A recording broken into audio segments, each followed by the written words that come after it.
Chairman मंगो P town हाजी नवाज बरोई ने आज भी मसरूफ दिन गुजारा और रमज़ान कोर्ट में अपने कैंप ऑफिस में मुख्तलिफ आने वाले वफूद से तबादला ख्याल किया। फर्शी नशिस्त पर बैठ कर यकीनी तौर पर उन्होंने यहाँ पर उलमा इकराम से भी मुलाकात की, जिसमें दावत इस्लामी कायदीन और उसके अलावा मंगो पी टाउन के यून कौंसिल के चेयरमैन, वाइस चेयरमैन, काउंसलर्स और दीगर मोअज़्ज़िज़ीन भी मुलाकात में शामिल रहे। चेयरमैन मंगो पी टाउन हाजी नवाज बरोई की खिदमत का जहाँ एतराफ़ किया गया, वहीं दावत इस्लामी की तरफ से उन्हें अहादीस की किताब भी पेश की गई। तहम इस मौके पर चेयरमैन मंगो पी टाउन हाजी नवाज बरोई ने बताया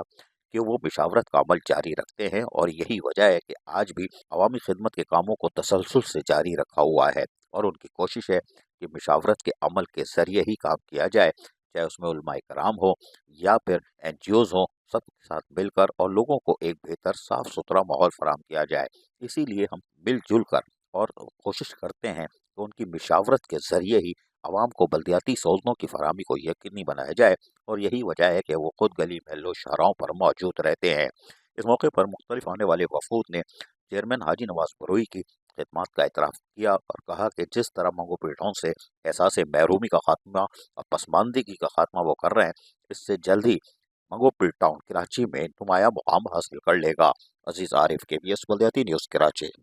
ऐसी ही खूबसूरत वीडियोस फ्यूचर में हासिल करने के लिए रेड बटन पर क्लिक करके और बेल आइकॉन को प्रेस करके हम सबके सब्सक्राइबर बनना मत भूलिए।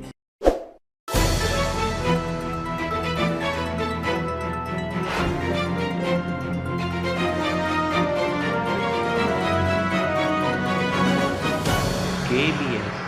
बल्दियाती न्यूज़।